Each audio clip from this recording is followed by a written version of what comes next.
สบายดีพี่น้อง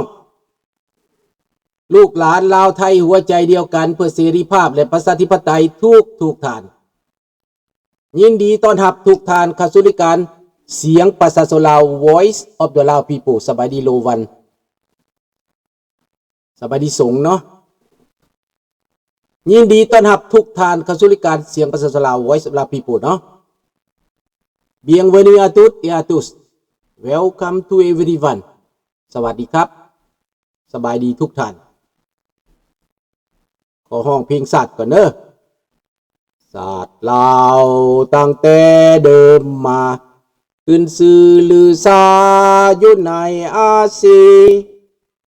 ศาสตร์ลาวผูกพันไมตรีความสามัคคีฮักห่อหุ้มกันหักศาสตร์หักปาฏิเท่าหักเจ้าปกกิจกีสาภูมิหักพวมศาสนา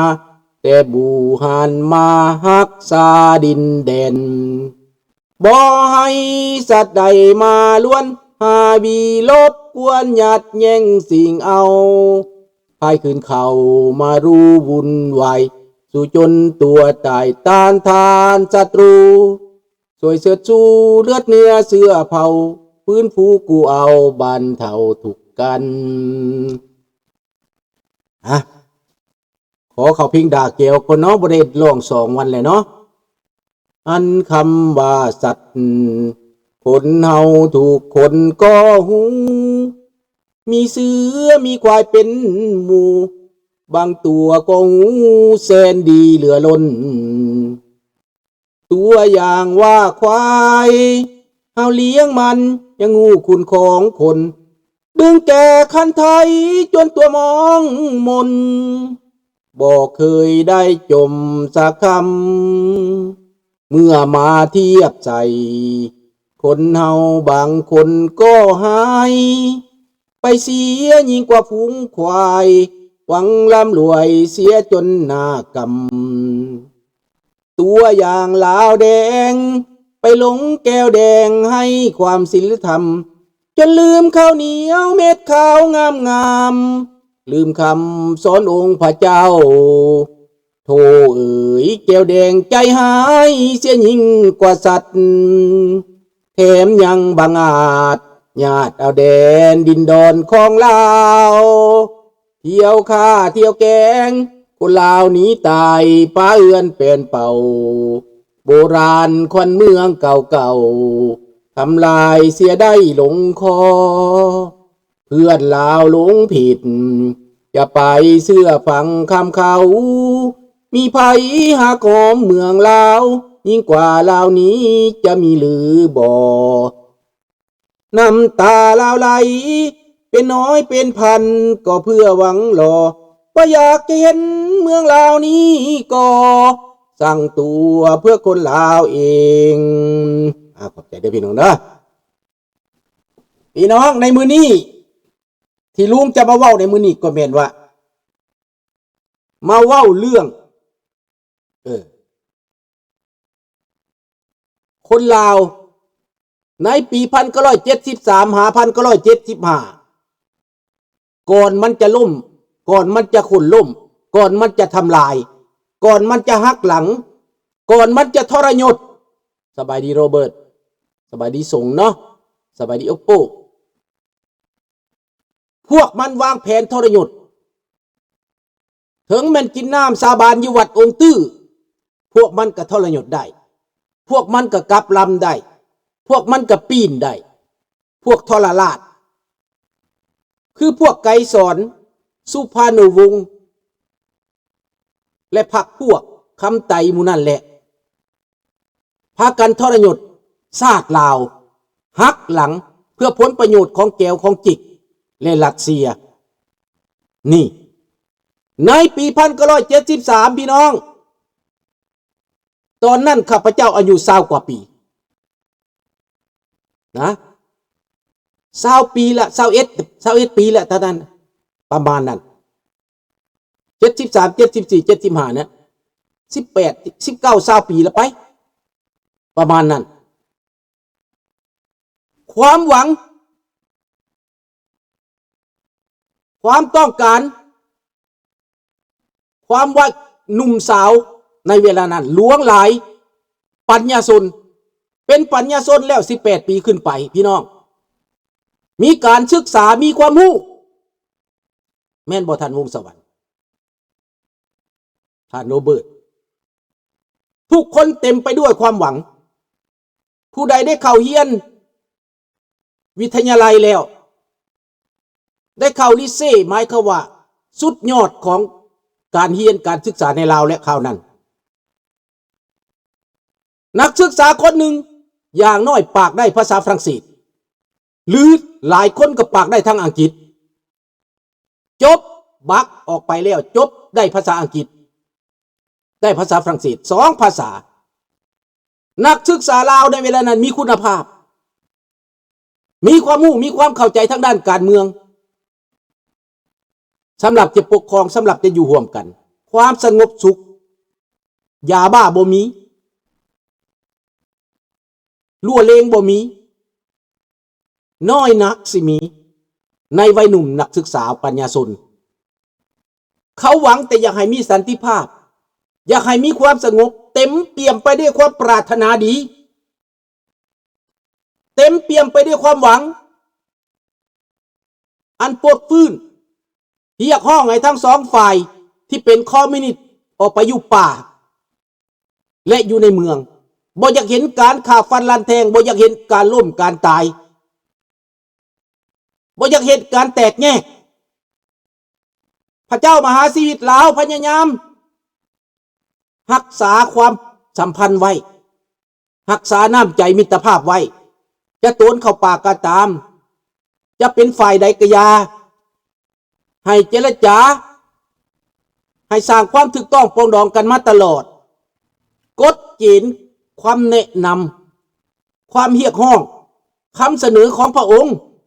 ก็ต้องการสันติภาพมาตลอดบ่อยากให้เข็นขาฮาวีแต่พวกลาวแก้วได้แตกเข้าป่าเพราะว่ามันมาฝังตัวอยู่น้ำลาวนั้นเป็นโอกาสที่พวกมันจะหักหลังทรยศเบตรายันเองกรานั่นแหละพี่น้องไปหาแก้ว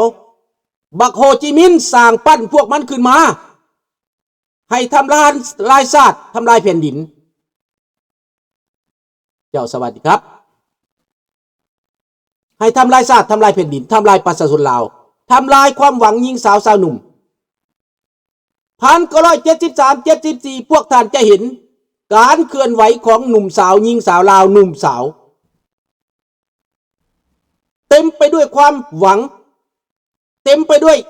หน้าตาแจ่มใสยิ้มแย้มทุกคนหวังว่าจะได้สันติภาพเพราะรัฐบาลในเวลานั้นสุวรรณภูมิได้เที่ยวไปเจรจาทางลับเริ่มต้นแต่ปี1971 72 73นั่นประกาศจะสร้างสันติภาพไปประชุมอยู่ปารีสไปประชุมอยู่หลายบอนไปติดต่อจีนไปติดต่อโซเวียตเพื่อสร้างสันติภาพในจังหวะเวลานั้นอเมริกาถอนตัวออกจากเวียดนามสงบศึกกับเวียดนามบ่แม่นสงครามเฮาก็จริง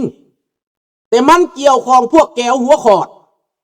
มันลากพวกเฮาเข้าไปในสงครามนั้นเพราะมันขนทหารแก้วเข้ามาดินลาว300,000หา400,000 คนผ่านลงสู่เวียดนามใต้และเขมรอเมริกาจึงทิ่มระเบิดใส่ชายแดนนั้นนั่นแหละพี่น้องเรื่องของมันในเมื่อว่าสภาพการเป็นแบบนั้นนักศึกษาลาวเขาก็ต้องการหยังเขาต้องการสันติภาพเขาต้องการความถูกต้องปรองดองเขาออกมาเดินขบวนเรียกร้องให้รัฐบาลสร้างความสงบสุขสร้างความถูกต้องปรองดองรัฐบาลในเวลานั้นก็ตอบสนองประชาชนและทุกคนก็มีความหวังข้าราชการพนักงานทุกท่านหลายคนก็มีความหวังว่ามันจะเกิดเป็นจริงว่ามันจะสงบดังข้าพเจ้าจะเอารูปภาพบางตอนมาติดใส่มาออกเป็ เป็นคลิปวิดีโอพวกท่านก็แปลค้นหาความจริงขอบใจนำภาพจากอดีตบุคคลที่เอาภาพเอารูปเอาภาพเอาวิดีโอออกมาขยายในเวลานี้ให้ลูกหลานได้เห็นตัวจริงภาพนี้อาจจะบันทึกไว้อยู่ในต่างประเทศถ้าบ่ซั่นมันก็ทำลายเบิดแล้วแต่ในที่สุดเรื่องเก่าๆเราที่บันทึกไว้นั้นออกมาสู่สายตาลูกหลานความจริงปรากฏสัจจังเวอมตะวาจาขอบอกขอบใจน้ำผู้ที่ออกเอาคลิปนี้ออกมาไปค้นคว้าออกมาอาจจะบันทึกอยู่ในหอสมุดต่างประเทศอาจจะแม่นประเทศไทยอาจจะแม่นประเทศฝรั่งเศสอาจจะประเทศอเมริกานักข่าวต่างๆเขาค้นคว้ามาเอามาลงเพราะว่าคันสั้นจะหาบ่เห็นจะหายากที่สุดที่จะเห็นพอมันจูดมันเผาทิ่มหมดในหอสมุดลาวมันทำลายหลักฐานหมดแต่ว่าเฮาก็สามารถได้เห็นได้เบิ่งได้เพราะตอนนี้มันมี TikTok มันมี Facebook มันมี YouTube ที่ส่งออกมาใส่กันให้เห็นขอบใจน้ำหลายๆเป็นพระคุณอย่างสูงพี่น้องเป็นประโยชน์ต่อพ่อแม่พี่น้องประชาชนคนลาวทั้งประเทศนี่แหละข้าพเจ้ามื้อนี้จะมาเว้าตั้งแต่73หา75 76เท่านั้นพอจะให้เข้าใจว่ามันเกิดเหตุยังขึ้นมันเกิดยังขึ้นในคราวนั้นนักศึกษาปัญญาชนชาวหนุ่มพักกันถือทุ่งสร้างสามหัวทุ่งซาดแม้แต่ลาวแดงก็ถือทุ่งซาดทุ่งผักมานั่นมันก็ไว้อยู่ในศูนย์กลางผักแนวลาวหักศาสตร์เท่านั้นอยู่ธาตุดำเท่านั้นแต่บ่ได้เอามาติดเคลื่อนไหวทั่วประเทศบ่ได้เอามาเป็นทุ่งซาดพี่น้องเพราะเป็นทุ่งผักสุพรรณวงศ์ก็เข้าหลบทุ่งสร้างสามหัวไกรสอนก็เข้าหลบทุ่งสร้างสามหัวนี่แหละพี่น้องแนวลาวหักศาสตร์ขณะประเทศลาวก็เข้าหลบทุ่งสร้างสามหัวเป็นทุ่งซาดได้ตกลงกันสร้างสันติภาพเขาจะเบิ่งในใบหน้าตาของเนี่ยสาวหนุ่มหญิงสาวก็ได้ทุกคนมีความสุขทุกคนมีความเบิกบานได้ยินข่าวว่าสันติภาพมาแล้ว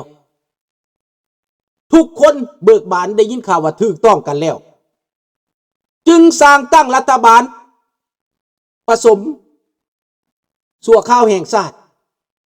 รัฐบาลปองดองชาติทั้งสองฝ่ายคนละครึ่ง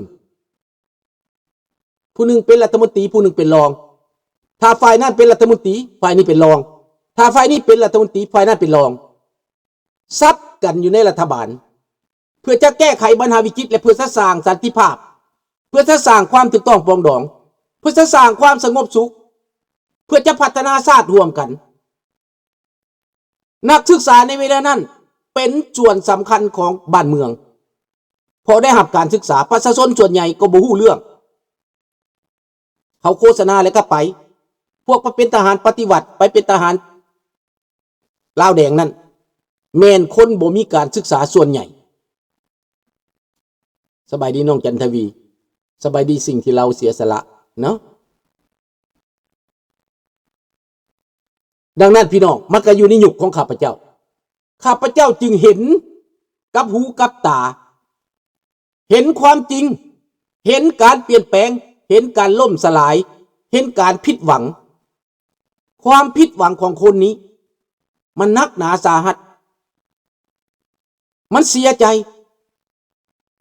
มันป่วยใจมันหมดหวังพี่น้องในเวลานั้นหลังจากมวลซืนเบิกบานเอาทุ่งสร้างสามหัวแห่ตามถนนสนับสนุนการเปลี่ยนแปลงบ่แม่นคนล้มรัฐบาลในเวลานั้นสนับสนุนสันติภาพสนับสนุนสันติภาพพี่น้องนักศึกษาเป็นแถวกันทั่วประเทศมวลซืนเบิกบานเรียกห้องสันติ